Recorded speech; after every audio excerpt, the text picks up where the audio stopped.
Hello and welcome to our program where each week we'll bring you a series of interviews with people educating and inspiring in the hot topics of health, wellbeing and lifestyle. For our first guest today we have Trudy Pavlovsky, the Queen of Shadow Values, who will be talking to us today about embracing our shadow values. Welcome, Trudy. Thank you. I'm very excited to be here today, Linda.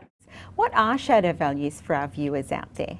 Viewers might be able to identify general normal values. So the traditional values of trust and love and respect, those nice values that you're totally happy to share with the world because they feel good. I work with the values on the flip side, which are the shadow values. So these are values that growing up, something's happened, we've been taught to be ashamed of wanting this value, and I illuminate those values. We bring them into the light because when you harness the power of the shadow values, what happens, you use these values to motivate you with your goals, and your life just can take off in ways that never before thought possible. So there's 10, and today obviously we don't have time to go through 10 of them. So I really wanted to share 2 of them today. So I wanted to talk about attention and validation, because when I work with people with these values and they embody it and they get it, their life really does start to transform. So I'll talk to you about attention first, because here we are on TV, like center of attention. So we've embodied this value, right? We feel good about getting attention. But I want to ask the viewers, how many of you out there secretly crave attention, to be seen, to be recognized, but you don't take the action to go out and do it? Especially if you're in business or you're wanting to change your life somehow, get a promotion, receiving attention when it feels good allows you to get what you really want. And then with validation, this is a really interesting one, because quite often when we're growing up and we're like little kids, we're always looking for approval from a parent or a teacher or an older sibling. But if we don't get that approval, we feel bad, and then we start looking for it further and further afield, and we lose trust in our own ability to make decisions for ourselves and to be okay going after what we want.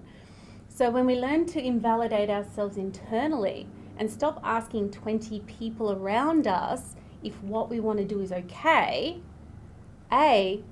we just feel better.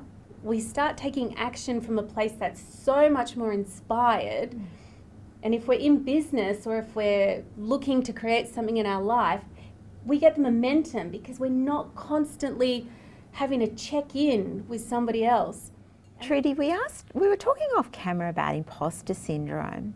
So could you explain to our viewers something a bit more about imposter syndrome and what it is for them? Imposter syndrome, which is a person's inability to believe in their own results, no matter how much they've studied, how much effort they've put in, no matter how many times people say good job. That ties in so closely with shadow values and downplayed their results. Chances are, if you're doing that and saying that to yourself, you've got imposter syndrome. And so what happens when you start embodying your shadow values, that little imposter syndrome voice, it just gets quieter and quieter and quieter in your mind, because your shadow values, when you can be comfortable with attention, can validate yourself, and some of the other ones, take control of your own life, honor your own ambitions, own your own superiority, be comfortable receiving money. When you build up all of those, the imposter syndrome stops, because you get comfortable being recognized for who you are. Because it goes back to our beliefs around what we have around who we are, how we show up, what we want to create in the life, and what we think is possible. And beliefs form in childhood, and they're based purely on our experiences, so they're very unique for everyone. And when you can look at your beliefs and see how they've formed patterns growing up and how they shape your life, then you can see these are my values, and they all tie together in a nice little bow. But if you want to start transforming these things, it's like, have a look at where you're putting the brakes on in your life, where you're saying, I can't possibly do that, or I can't receive that, or I'm not worthy. Because when you look at those patterns and those thoughts that you have in your head, that's when you can start creating the change. And it's not something that happens overnight. It's something that you chip away at every day. And you would start with the value of attention. And it's like, where do I not feel comfortable receiving attention? And one of the ladies I worked with, she didn't feel comfortable going out in a pretty dress and wearing lipstick. So she decided one day, because she'd received negative attention in the past, she decided that she was better than the past, and she wanted to reinvent the story that she was telling herself. So she got up one morning, she put on the nice dress, did her lipstick, did up her hair, and she walked down the street. And she'd made the decision when she was walking down the street to hold herself high, to smile at people, and be comfortable in that moment. So with that education that you've received in your own life about imposter syndrome, about shadow values and how all of these things play out for you, what really inspired you to look further into your own life and how that existed there? Yeah. I didn't have exactly a happy life, and there were times when I didn't want to be here anymore. And I got to a point in my life where I really had to make the decision, how do I want to feel? How do I want to show up? How do I want to be seen in this world? And what kind of legacy do I want to leave? And that took me on a journey of learning about life coaching, neurolinguistic programming, energy work. I've got so many qualifications, it's ridiculous. But it started with that decision to go, I want more. I deserve more. I'm worthy of more. I gave myself permission to be the person that I always knew I was here to be. In spite of the pain and the trauma and the disappointments, I decided to look beyond that and go, I'm here for so much more. And embracing all of those values, and it just changed everything. And so that's why I'm here, to share that work. And also, as a last takeaway for the audience, what would you say to them as a suggestion for them to take away from today? One of the biggest lessons I learnt in life was that permission, it all starts with you. Now, I could have decided to stay miserable, but I decided I wanted more. So I gave myself permission, and then I looked at the decisions that I was making, and I decided to make different decisions. And from those decisions came smart choices. So for me, it's permission, decisions, choices. Thank you, Trudy. And for more information about embracing your shadow values, please go to our website.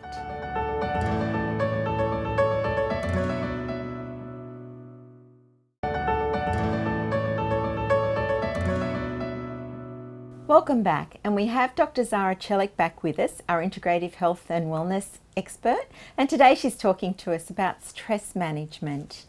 So Zara, stress management, can you tell us a bit more about managing stress? We have, I'm sure, many viewers who experience stress in their daily lives. We hear about it all the time. So there are two types of stress. We've got the new stress and there's a chronic stress. New stress is actually beneficial. It helps us to produce outcome and meet a deadline, and it helps us to push through that boundary, that challenge, and get an amazing outcome. Then there is a chronic stress. And again, with chronic stress or stress in general, our perceptions also come into playing a role. So, there could be an event, and we both will perceive it completely different and react completely different, and our physiology will be completely different, and along with the biochemistry for both of us. So it really also comes down to our perceptions, right, when it comes to stress. The other thing is our language. That's a big one. It plays a big role. as to how we perceive daily, day-to-day tasks, or the language that we use in our work environment, with people around in our circle, with our loved ones, because that whole language can shift so much in our physiology, in our biochemistry, as well as our psychology. So really, we can, for example, I can just right now say, I have to cook, or I can say, I get to cook. Can you see how my physiology, my body just shifted along with that? So with the word, how I use my language with the second one, I get to, that's what gratitude, that's coming in. When we have that gratitude coming in, the language is different. It's not really stressful anymore, because I'm saying I get to, and it's divine, it's nice, and my body likes that as well. So that, whether it is the cooking that I'm saying I have to, or I get to, whether it is my emails, I have to check my emails. So that task becomes so simple, and it is no longer stressful. So number one is language.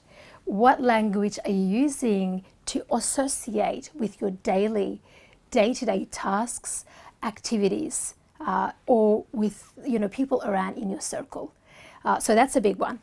Then, of course, taking care of our physical body as well. Exercise, meditation, the spiritual well-being, spending more time being out in nature, connecting with nature. It helps us to be more grounded, more authentic, more objective. The other thing is making sure that we're not holding on to resentments, we're not judging people.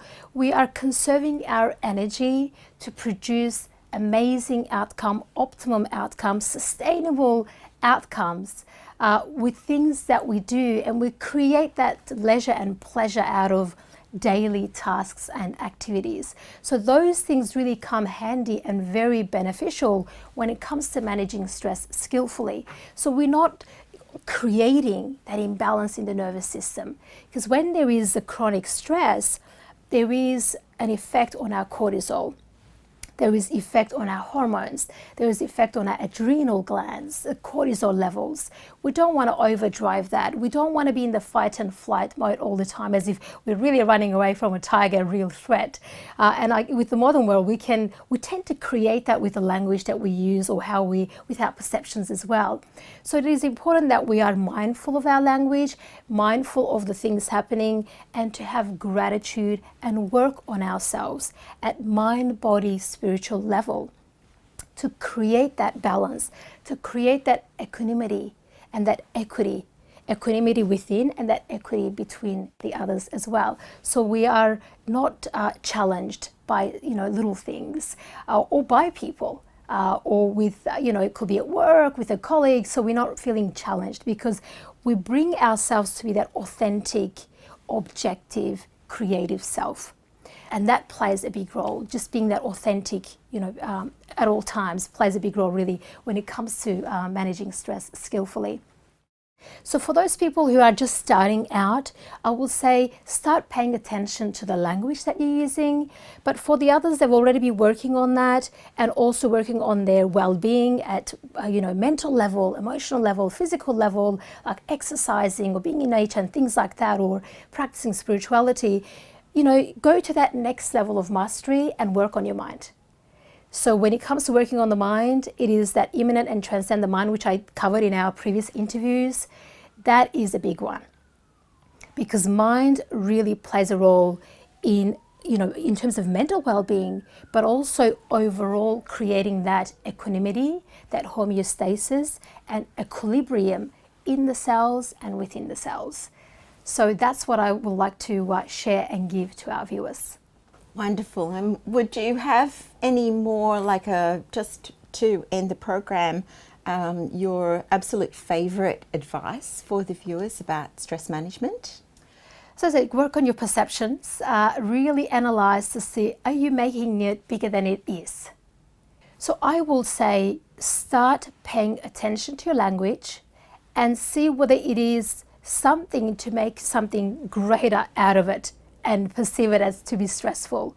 Or is it something that you can say, hey, that's not that crucial, it happened for me, not to me. How is that benefiting me? How is it helping me grow?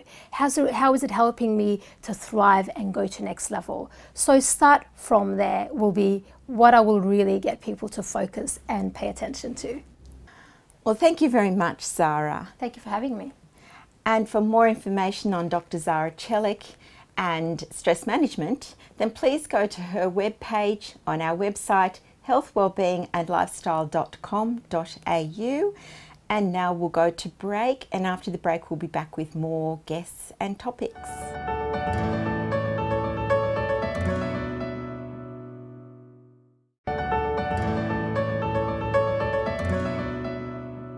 Welcome back, and now we have Steve Hall back with us as part of the series on living a life of value and meaning. And today's topic is feeling at home. Welcome back, Steve. Thanks, Linda. It's wonderful to be here again. And today you're talking about feeling at home. So how important is it to feel at home? Linda, it's so important, and I love this topic because it sums up in a feeling, I think. It's what I think of as home feels like.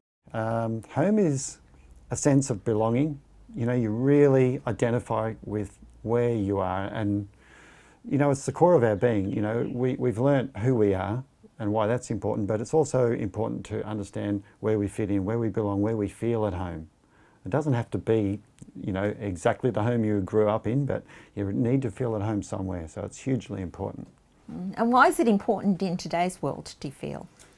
Well, the world is changing, but Australia, I see that changing as well. You know, so much of Australia is a multicultural society, so it means a lot of people have left a land and a home somewhere else on a different continent to be here. That's step one. But now, you know, home ownership is something that is more like an investment and a way to grow an income at the same time and set yourself up for the future and all that. So home is no longer a house that you move into when you're young and you first get married and you keep building extensions on and it grows over decades. Now it's like we're more like hermit crabs, and we, you know, get a shell, and once we outgrow it we move to another one and upgrade, and so it goes. So we can sort of lose that connection with where we might have felt we belonged, because our parents, they probably gave that sense of home to us, and when you go home it's like, wow, there's a feeling to it.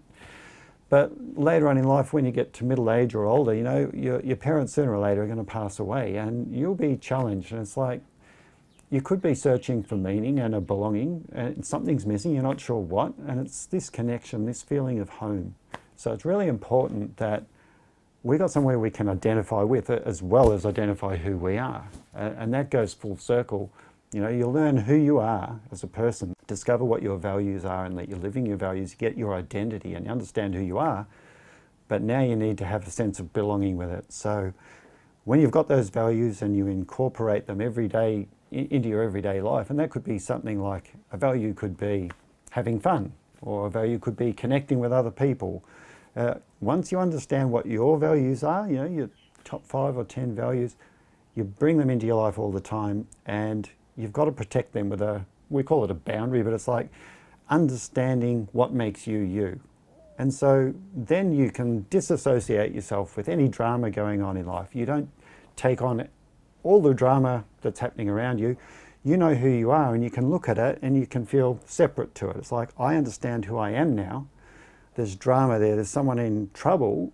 I can help them, but I don't have to get involved. I don't have to wear and take the responsibility of everything that's going on. I just take what's in my control. So doing that creates a sense of home in yourself. You start understanding who you are, and when you know that, you feel a lot more powerful, a lot more stable in life.